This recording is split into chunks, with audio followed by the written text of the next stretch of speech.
সবশেষে এবার বাড়ি ফেরার পালা। আর বাড়ি ফেরার আগে আবারও মনে হলো একটু বাবার মন্দিরটা দর্শন করে নিতে। তো সেই কারণে আবারও চলে এসেছি বাবার মন্দির দরবারে। আর বারবারই যেতে যেতে পিছন ফিরে তাকাচ্ছি আর বারবারই দেখছিলাম, কারণ বারবারই মনে হচ্ছিলো যে আরও কিছুক্ষণ থাকলে ভালো হতো, আরও কিছুক্ষণ থাকলে ভালো হতো, বাট সেটা তো সম্ভব নয়। সেই কারণে বারবার পিছন ফিরেই দেখছিলাম। যাই হোক, আর এই সাইডে দেখতে পাচ্ছ বাবার একটা মূর্তির একটা পেন্টিং করা রয়েছে। তো আবার ফের তোমাদেরকে একটু পিছন ঘুরে দেখাচ্ছিলাম। যাই হোক, এবারে একটু নিচে নেমে আসছিলাম আর তারপরে দেখতে পাচ্ছ নতুন যে স্যাটেনের ওমটা তৈরি হয়েছে সেটা কিন্তু এখানে রয়েছে। এটা এখনও এই জায়গাটা ওপেনিং হয়নি, হয়তো সামনের বছর থেকে এটা ওপেনিং হয়ে যাবে।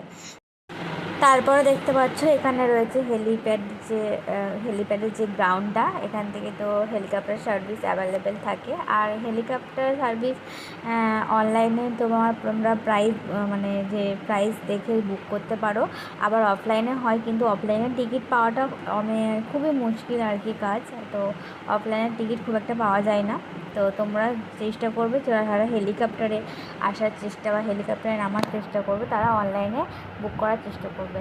আর যদি সেরকমভাবে সিজন না হয় তখনই একমাত্র হেলিকপ্টারের সার্ভিসটা পাওয়া যায়। তখন তো সিজন থাকলে তখনই এটা হয় আর কি, যে অ্যাভেলেবেল পাওয়া যায় অফলাইনের টিকিট। এছাড়া কিন্তু হেলিকপ্টারের অনলাইনের টিকিটই বেশি অ্যাভেলেবেল থাকে, কাটা জরুরি আর কি হেলিকপ্টার যদি তোমরা সার্ভিস নিতে চাও।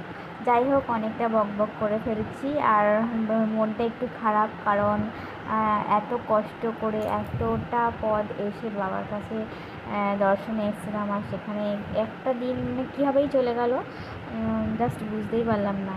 যাই হোক, আর এদিকে দেখতে পাচ্ছ চারিদিকে স্নোফল হওয়া শুরু হয়ে গেছে। আর এখানে দেখতে পাচ্ছ 2 মিনিট অন্তর অন্তর হেলিকপ্টার সার্ভিস হেলিকপ্টার নামছে আর কি। হেলিকপ্টার সার্ভিস এখানে খুবই অ্যাক্টিভ, বাট ওটাই তোমাদেরকে বললাম না যেটা, যে অনলাইনে টিকিট কাটলে বেশি ভালো হয় বা বেটার হয়।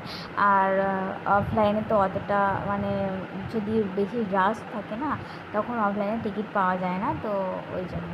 যাই হোক, তো এই যে এখন আমরা নেমে যাচ্ছি নিচের দিকে। আর আজকে আমাদের কিন্তু গৌরীকুণ্ডে থাকার কোনো প্ল্যান নেই। আমরা আজকে রামপুর বলে, গৌরীকুণ্ড থেকে আর একটু পেরিয়ে রামপুর বলে ওখানে স্টে করার ইচ্ছা আছে, ওখানে স্টে করব। আর যদি আমরা আজকে একটু তাড়াতাড়ি নামতে পারি তাহলে ত্রিযুগী নারায়ণ মন্দিরটাও দেখব। আর যদি না নামতে পারি তাহলে ত্রিযুগী নারায়ণ মন্দিরটা আজকে আর দেখতে পারবো না, হয়তো এবার নেক্সট বার যদি কখনো হয় বা কখনো আসি তখনই দেখতে পারবো, কারণ তাহলে আমাদেরকে পুরো রামপুরে গিয়ে স্টে করতে হবে। আর কালকে আবার তো তুঙ্গনাথ বদ্রীনাথের এদিকে উদ্দেশ্যে তো বেরিয়ে দেখতে পাচ্ছ স্নোফল হয়ে গেছে, খুব ভালো লাগছে।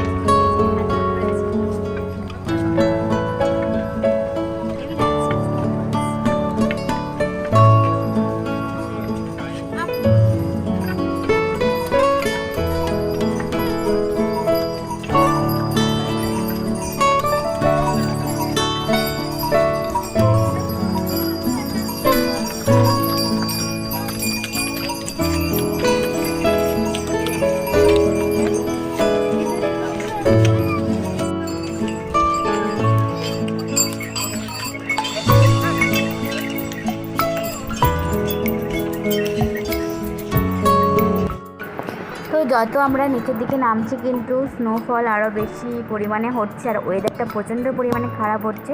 তো আমাদের এখন উচিত হবে তাড়াতাড়ি নিচের দিকে নেমে যাওয়া, কারণ বৃষ্টি আসলে কিন্তু রাস্তা দিয়ে হাঁটতে খুবই অসুবিধা হবে। আমরা চাই না যে বৃষ্টি কবলে পড়ি। এমনি স্নোফল হচ্ছে তার জন্য রাস্তা কিন্তু একটু হালকা হালকা পিচ্ছিল হয়ে যাচ্ছিলো, আর বৃষ্টি হলে দেখতেই হবে না, তাহলে হাঁটা একদমই অসম্ভব হয়ে যাবে আর নামতেও অনেক দেরি হয়ে যাবে। এমনিতেই কিন্তু আমাদের নামতে অনেকটাই দেরি হয়েছে, কারণ আমাদের তো আরও 2 জন সদস্য, তাদের পুজো দিতে একটু দেরি হয়েছিল। তো আমাদের এখান থেকে প্রায় 9টা নাগাদ যদি আমরা বা 8টা সাড়ে 8টা নাগাদ যদি পুজো দিয়ে বেরিয়ে যেতাম তাহলে আমরা আরও একটু তাড়াতাড়ি নিচে গৌরীকুণ্ডে পৌঁছে যেতে পারতাম। বাট এতটা দেরি করে আমরা প্রায় এখান থেকে বেরিয়েছি 11টা নাগাদ। তো আমার মনে হয় না যে আমরা অন্তত সন্ধ্যার আগে বা সন্ধ্যা নাগাদই এরকম হয়তো পৌঁছাবো গৌরীকুণ্ডে। আর এত সন্ধ্যা হয়ে গেলে কিন্তু আমরা ত্রিযুগী নারায়ণে যেতে হয়তো পারবো না। তো এইটাই শুধু একটু মনে খটকা লাগছে। তো যাই হোক, চেষ্টা করবো একটু তাড়াতাড়ি নামার। তো কী হয় সেটা লাস্ট এন্ড অবধি তোমাদের সাথে শেয়ার করব যে লাস্ট এন্ড অবধি আমরা নামতে পারলাম কি না একটু তাড়াতাড়ি।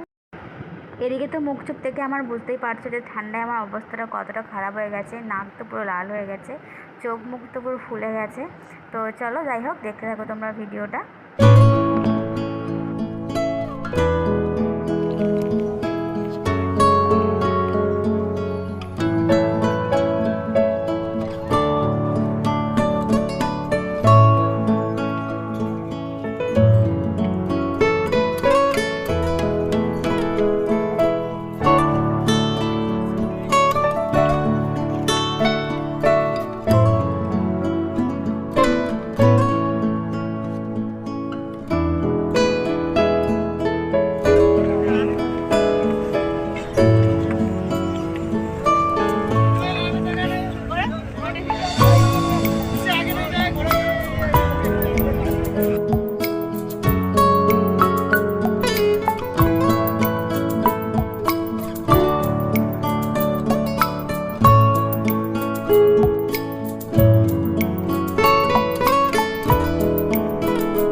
যাই হোক, এত স্নোফলের মধ্যে অনেকটাই নিচে নেমে এসেছি, বাট নামতে একটু সমস্যা হচ্ছে এই স্নোফলসের জন্যে। কারণ রাস্তা একটু পিচ্ছিল হচ্ছিলো, কারণ অবশ্যই স্নোগুলো মানে নিচে পড়ছে আর রাস্তাটাকে একটু পিচ্ছিল করে দিচ্ছে। আর সেই কারণে আমরা একটু তাড়াতাড়ি নামার চেষ্টা করছি, আর তোমরাও তাড়াতাড়ি চেষ্টা করবে নামার, কারণ স্নোফলসের পরেই কিন্তু বৃষ্টি হওয়ার সম্ভাবনা থাকে, আর বৃষ্টি হলে কিন্তু নামা আরও অসম্ভব হয়ে যাবে।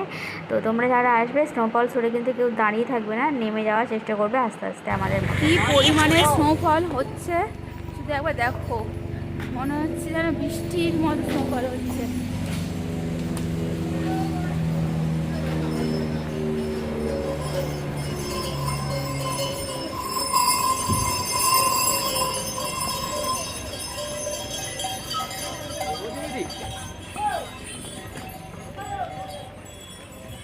প্রচণ্ড পরিমাণে স্নোফলস।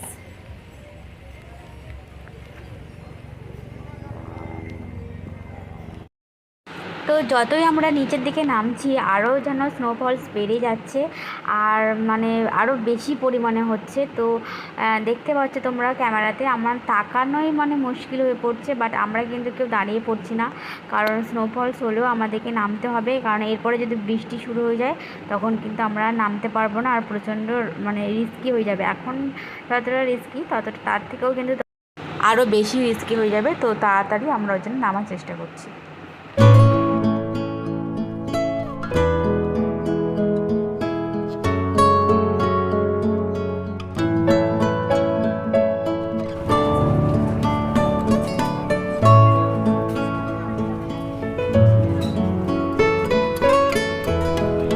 তো এতক্ষণ হেঁটে এই যে জোড়া ব্রিজটা আছে না, ওখানে পৌঁছলাম। চলো তোমার দেখো।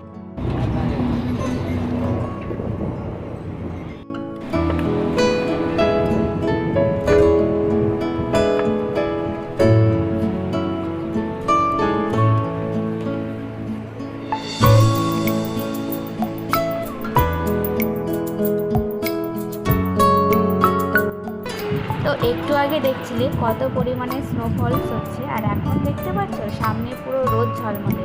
তো পাহাড়ে এটাই একটা মানে ওয়েদারের একটা বিশেষত্ব, যে কোথায় কখন রোদ হবে, কখন মেঘ হবে, কখন বৃষ্টি হবে, আর কখন স্নোফলস হবে কেউ মানে বুঝতেও পারবে না, বলতেও পারবে না। মানে এক্ষুনি যদি বৃষ্টি হয়, একটু পরেই রোদ, আবার একটু পরে স্নোফলস। তো এখন নিচের দিকে আসছি আর বড় বড় স্নোফল হচ্ছে, মানে তোমরা বুঝতে পারছো কি জানি না, পুরো বৃষ্টির দাঁড়ার মতো বড় বড় স্নোফলস।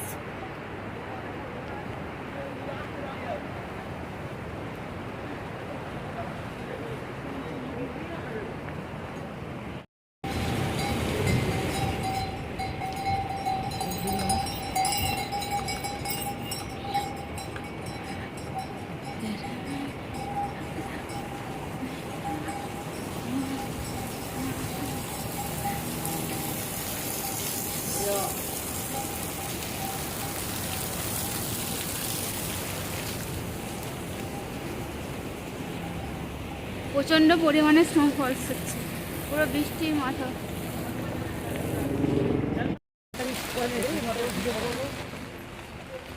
তো স্নোফলস হচ্ছিল, সেটা এখন বৃষ্টির আকার ধারণ করেছে।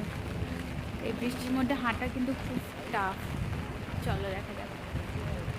তো ফাইনালি এখন বাজে 5:08, আর আমরা এই যে গেটের কাছে এসে একটু রেস্ট নিচ্ছি। এরপরে গৌরীকুণ্ড থেকে শেয়ার ট্যাক্সি ধরে যাব সোনপুরাগে, ওখান থেকে আবার গাড়ি আছে। মেন গেটের কাছে দাঁড়িয়ে আছি, টায়ার্ড। নামলে যাচ্ছি।